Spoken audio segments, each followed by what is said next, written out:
Okay, so we have two presenters for this next talk. Our first speaker is Dr. Austin Amaya. He is the lead for algorithm testing and evaluation at MORSE. He has more than 10 years of experience developing and testing AI and machine learning driven systems within the DoD. Our second speaker is Mr. Sean Doherty. He is a data scientist at MORSE with a particular focus on developing Bayesian methods for T&E purposes. He earned his MS in astrophysics from Newcastle University and a BA in physics from Colby College. Please welcome Dr. Austin Amaya.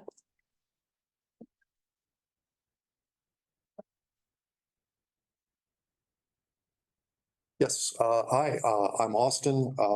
This is my colleague, Sean Doherty. And we are here from MORSE. There we go, cool. Tell you a little bit about MORSE. MORSE is a small, relatively young company, founded and headquartered in Cambridge, Massachusetts. Founded with a singular purpose of supporting the US national security ecosystem. At MORSE, despite our relatively small size and youth, we have a lot of practical experience on doing T&E for AI, specifically doing T&E for AI sort of at scale in highly visible, very impactful ways that directly serve the warfighter. At MORSE, we believe that the role of T&E is to turn our data into insights, into actions. One of the problems that we are tackling at T&E is the question of how do you rank and select the most performant AI algorithm for some particular purpose to then field it into production, put it directly in the hands of the warfighter and enhance their capabilities. In looking at this problem, we have realized from our experience that there's a need to reframe some of the traditional performance metrics that are used within sort of the more academic AI community and pivot towards metrics that answer a different set of needs. One of those needs that I don't think I have to convince anyone in this room of is if we are going to use a framework to estimate the performance of an algorithm, this framework needs to quantify the uncertainty of our estimate. So that's need number one. Need number two is we need a performance estimate that aligns with the way that the algorithm is actually going to be used in production. In this particular case, we're going to talk about object detection. And so if our data comes in chunks of images, then our performance estimate needs to be aligned with the way that our data is going to come. We need a framework that can handle the nuances both within the images and sort of between the images. So we've identified two needs to sort of reframe the way that we think about T&E for AI. And of course, it would be lovely if we could solve both of these needs within one single framework. To give you more details about how to solve both of these needs within one single framework, I'm going to turn it over to my colleague, Sean.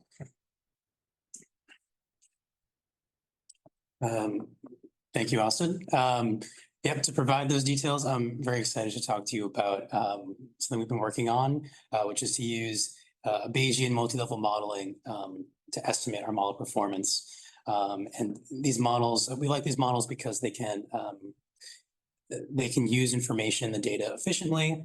They can generate full uncertainty distributions for our performance metrics, and as well as they can measure this production aligned CV model performance.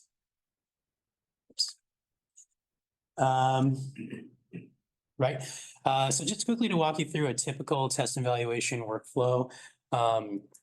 We kind of expect these CV object detection models to be able to classify any number of different target classes, as well as be able to detect any number of ground truth labels within a given image. An example of what this inference might look like is given in the top right there, where this fake model is tasked with identifying planes. So we see sometimes that it does correctly identify the planes labeled in red boxes, and sometimes it doesn't, as well as sometimes it can hallucinate a plane detection, which is that blue box there. So to get a sense of our model performance in general, what we could usually do is we can run inference on this model for a labeled test set. And our test set can come of images of all kinds of metadata. A few examples, fake examples, of course, are given below on the right there. And we would just count up how many true positives, false negatives, and false positives we would have, calculate precision recall in F1, and say, okay, that's our characterization of model performance. Keep pressing the wrong button.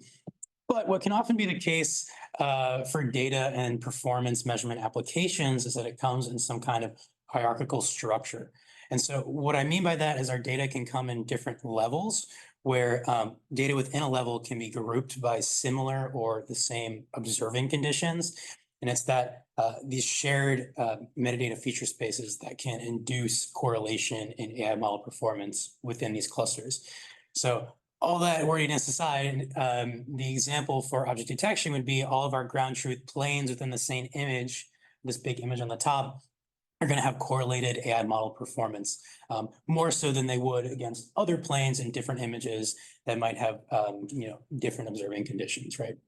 And I also want to reiterate that this kind of structure in our data is not just for something like this. I mean, if people attended the talk this morning, you could make the same case in data when T&Eing how self-driving cars, how their LiDAR reacts when the weather is misty or when it's clear, are essentially the performance you want to constrain is going to be different and correlated in each one of those structures, right? But for this example, we're going to define two different levels in our data. So one level being the image level, and this is just going to be the collection of images within our test set. And the other level is going to be the object level, which is the collection of ground truth labels within any given image. Right, so to demonstrate the effect of these highly correlated data structures on our counting metrics, particularly we focus on recall here, we performed a simple experiment. So we've simulated inference results for 100 images, altogether containing about 2,000 ground truth objects. And we plotted those inference results on the scatter plot here, where on the y-axis, we're looking at the recall in each image, so just the proportion of labels detected in a single image. We plot that against how many labels existed in that image.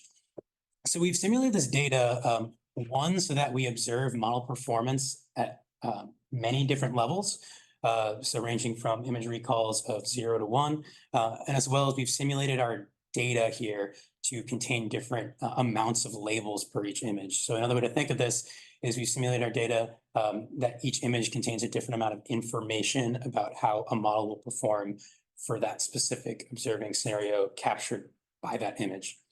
And we assert that the difference in model performance we're seeing at the image level here has to do with the differences in observing conditions ranging from easy to hard, where easy images might be very pristine, very clear, very bright, where hard images might be very blurry or very noisy.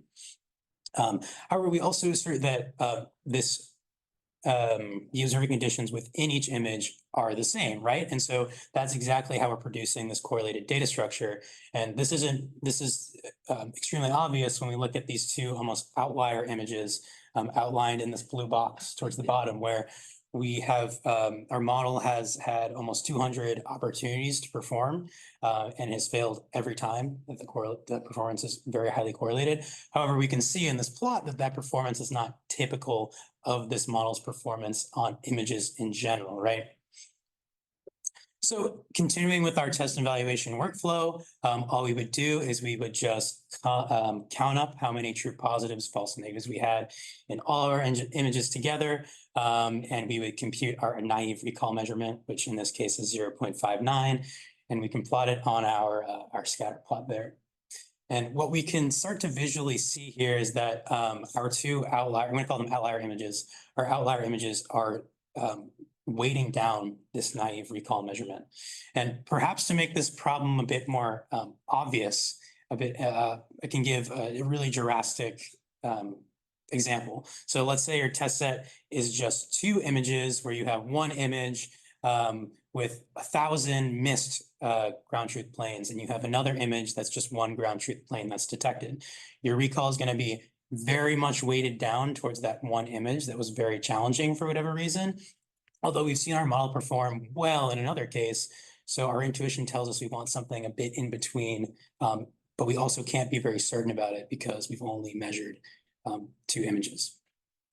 So as we said previously, we're really interested in constraining model performance at the operating environment of the AI model. In that case, or in this case, we're thinking about images. So let's do a little bit of arithmetic to our recall equation to rewrite it not as an aggregation of individual ground truth label counts, but now as the sum of individual image recalls. So here it's just going to be yi over ni as image recall, weighted by the number of ground truth objects you have within that image.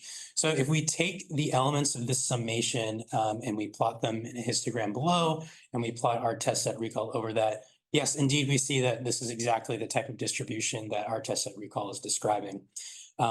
However, this isn't really what we're after in this case, and actually considering our data and model performance in this way violates one of our core assumptions of how these AI CV models should be performing. And that is that we would expect this AI model performance per image to be independent of the number of targets that exist in that image. In other words, we shouldn't be weighting performance in one image necessarily more than another. And quickly we can see that this can become a huge problem in our thought experiment with these 2 images, where we'd be weighting one almost 1,000 times more than the other, and we'd end up getting a recall very, very low, and we would be very, very certain about it. And I'm arguing, and hopefully intuition is telling us, we should be somewhere a bit in the middle. So reflecting on this assumption, we can strike out this weighting we have per image in our equation, and now we're essentially getting at an equation that's just the average image level recall. And we can plot the elements of this summation as well below, and we can demonstrate here exactly this bias that our naive test set recall has introduced when we start to look at image level recall. So now you would think, oh, okay, so he's just saying we should take the average image level recalls, right? Very simple, there's the equation. Not the case, because as I said before, every image carries a different amount of information about how our model is performing. It doesn't suffice to weight them exactly equally in our model. In fact, we want to encode this information in both levels and kind of meet an even ground. So the way we do this is to use, sorry, I realized I'm a bit scrolled down a little by accident. Is to use multi-level Bayesian modeling. And how these models work is they can learn parameters that are unique to each images. So in this case, that key parameter is going to be recall or detection probability, as well as parameters shared between images. And this has a couple of nice features. So one being that it allows for a very efficient use of data in estimating these performances, and 2, that it provides a full uncertainty distribution for these performance metrics as well. So the bottom half of the slide is giving you a glimpse at 2 different levels of our posteriors in the Bayesian model. So on the left side, we're looking at object level posteriors. That is, each one of these curves is showing a recall posterior for one image. And we see that those 2 outlier images we had before, where we had almost 2,000 ground truth labels that were, 200 that weren't at all detected. We see that those are modeled separately. The performance is modeled independently, or excuse me, I guess I should say separately, of images, all of our other images. And then on the right-hand side here, we have the posterior at the image level that is showing this AI model's performance on the distribution of images. So more on images in general. And what we can get out of this posterior is mu. So this here is going to be the mean of this distribution, as well as sigma, which is the standard deviation distribution, or you can think of it as kind of the variation in model performance across images. In other words, if sigma is very large, that means that we can sort of expect, given any given image, our model is going to perform in more of a spread. It's harder to tell exactly where it will be. What's also nice about this approach is it can recover our object level recall. Not only does this function as kind of a nice validation that our model is correct. You can think of this as kind of a predictive posterior check that it recovers our data. But it also brings with it a new concept of uncertainty, and that this uncertainty combines the information we have about AML performance in each image with the kind of spread of performance between images, which is really nice to constrain. Now, on the top right-hand side of this plot, we also are getting this average image recall performance. So this value here in the top right is actually the mu posterior. And we see here that when we plot it against our unweighted distribution of image recalls, that it does sufficiently sort of describe it. But I think more importantly, particularly with the uncertainty measure here, is it conforms to how you would expect this uncertainty to behave. And I mean that as a function of information, our uncertainty should decrease or at least respond to the distribution of that information. So we can see on the left-hand side where we have a lot of individual objects, almost 2,000, our uncertainty is much smaller, whereas on the right-hand side, we have only 100 images. Not only that, but we've measured performance vary quite a bit between images, and all these things contribute to a wider uncertainty region in this mean precision level or image level recall, which is exactly the behavior we want.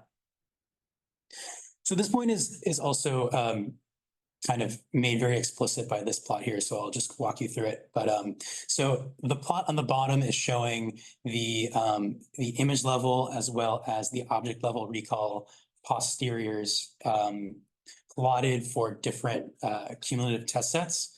So what I mean by a cumulative test set is that as we're moving from the left to right of this plot, we are adding another image essentially at every step into our data, and we're rerunning our Bayesian model and extracting these posterior values. And you can find information about the image added on the top that's showing, how many true positives and false negatives that image had. So some of the things we noticed from this plot that we really like with our Bayesian model, one, that this model provides plausible estimates of uncertainty for our low data counts. This is just inherent from your Bayesian structure of having a prior uncertainty on your parameters and updating as you go.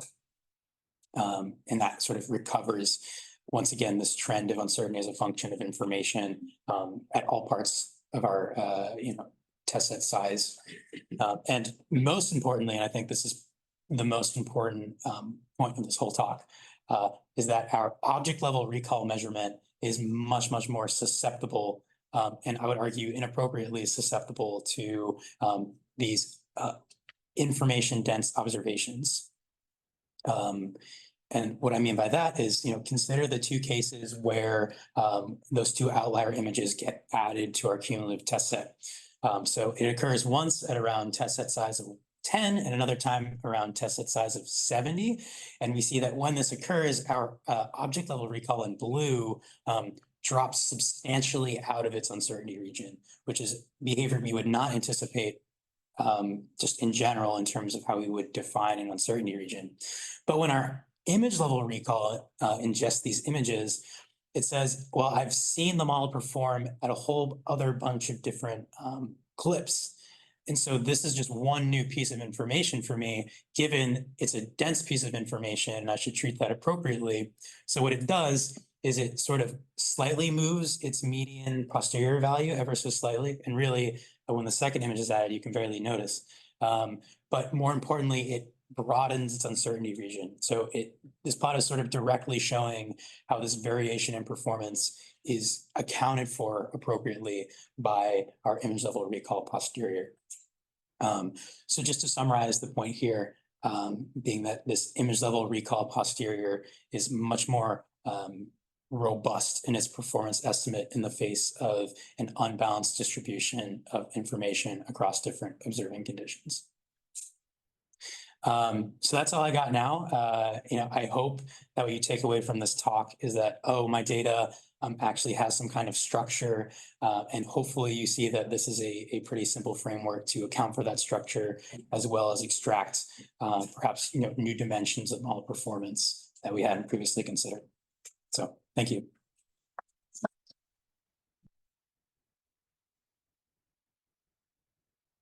Some questions? Yeah. Perhaps I missed this, but at the image level, when you're doing the recall, was that simply the recall for the image itself, or were you saying if it got X number correct in this, we say that's a 1 versus if it got below the threshold, it was a 0? Or... Yeah, so image level recall we're defining as essentially the ratio of correct detections over all ground truth opportunities in that image. So in other words, if you consider that image as your entire test set, it would just be counting up and calculating recall, but just within that image. Yeah, and then the object level was just kind of a tally of every single image. I'm just going to tally up all the objects as if they were in either one image or 100. Exactly. Mm-hmm. Yeah. So like we're working with these,